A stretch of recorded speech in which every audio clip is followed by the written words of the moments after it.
We recently looked at the rollout and usage of 934 MHz CB in the UK, which was popular amongst experimenters and die-hard CB enthusiasts, but failed to have the same impact that 27 MHz did.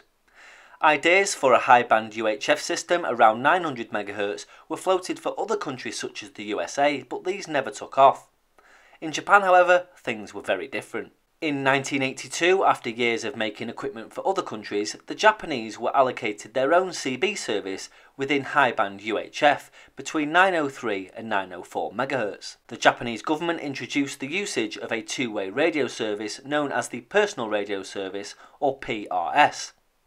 It was to support and encourage better communications aimed mainly at car drivers and passengers.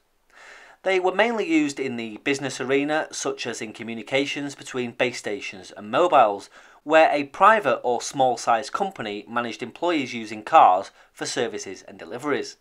It was proving to be extremely successful, and many big Japanese consumer electronics companies, after originally turning their backs on public radio service manufacture for around a decade, were beginning to make transceivers again. Naturally, people were enjoying this new radio service as a hobby and used it to make social contacts just like conventional CB radio.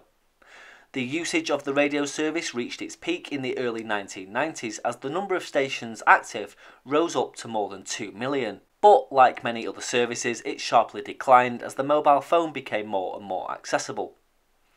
The industry in Japan formed an association for personal radio called the PRPC to support users and recommend the usage of legal antennas and equipment so that stations wouldn't be tempted to use directional antennas, which were illegal. The antennas recommended by the PRPC were orange in colour to make them easily identifiable from other antennas, including illegal ones. Because the orange coloured parts often appeared on the top, the personal radio service was commonly known as Orange Top. The service utilised 158 channels between 903 and 904 MHz on narrow FM with an output power of 5 watts or less. Usage of an external antenna was allowed up to a gain of 7.14 dBi, but it had to be non-directional. Usually a vertical half wave or vertical stacks of 5/8 waves were utilised. The best part was that there was no qualification required.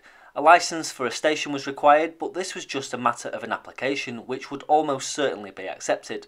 Now, the Japanese were renowned for spotting a good market when other countries were still trying to make up their mind, and were in the position to exploit the potential market for the existing 934 MHz band in the UK. In 1988, the British government talked of plans to introduce a new service in the region of 900 MHz to significantly enhance the 934 MHz CB service. It was to be called short-range radio, and this new service would operate on a wider band of frequencies than those currently available to CB users on 27 MHz. It would also employ extremely sophisticated transceivers, incorporating an automatically selected calling channel and digitally encoded selection of operating channels, and this was designed to minimise the risk of interference from other contacts within the band. It would also differ from the present CB service in that it would have 120 channels, as opposed to the 20 originally specified for 934 MHz CB.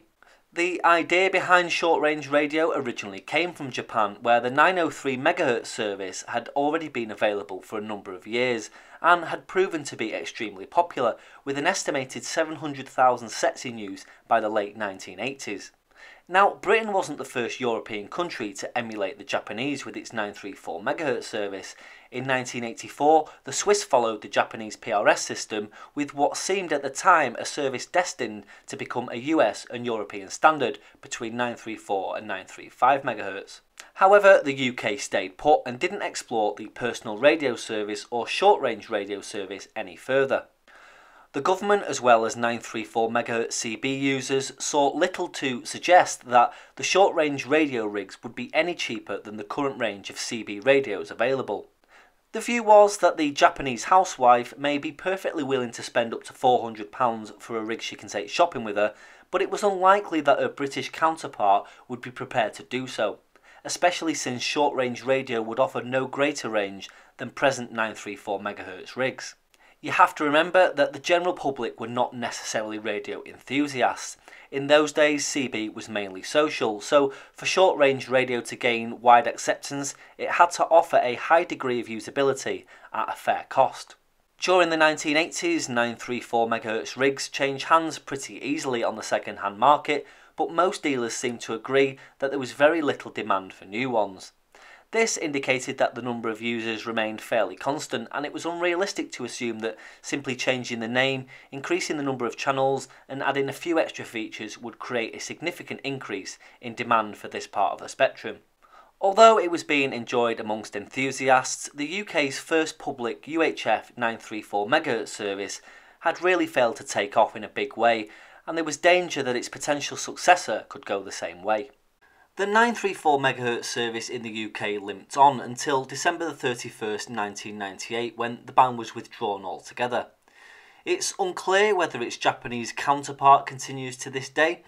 In any case, no new equipment is produced for the Japanese market anymore, and they rarely ever appear on Western auction sites. However, many of these interesting and unusual transceivers from many different brands can still be picked up on Japanese auction sites for a fair price.